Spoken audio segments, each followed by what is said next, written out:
ওই আল্লাহ জাতের কসম করে বলছি যার হাতে আমার জীবন, সে আল্লাহর কসম করে বলছি, এই ছেলে আপনাকে না নিয়ে জান্নাতে যাবে না। এই ছেলে আপনার পরিবারের, আপনার স্ত্রী, আপনার বাবা মা, এমন এমন 10 জন যাদের সবার উপরে জাহান্নাম ওয়াজিব হয়ে গেছিল, আমার মা কোথায়? কই? মা জাহান্নামে যাবে আর আমি তোমার বেহেশতে গিয়ে ফিল্ডিং মারবো, এই বেহেশতের আমার দরকার নাই, আমারে মায়ের সাথে দুযোগে দিয়ে দাও।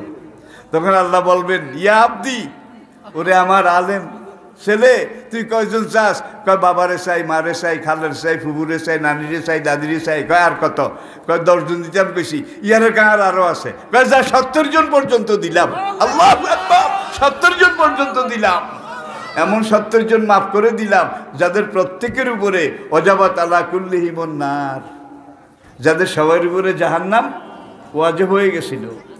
তাহলে এই ছেলে আপনাকে নেবে, আপনার বাপ দাদা সৈন্য গোষ্ঠীরে নেবে, 70 জনকে নিয়ে একত্রে মিছিল করে জান্নাতে যাবে, যদি আপনি হাফেজ বানান, যদি আলেম বানান।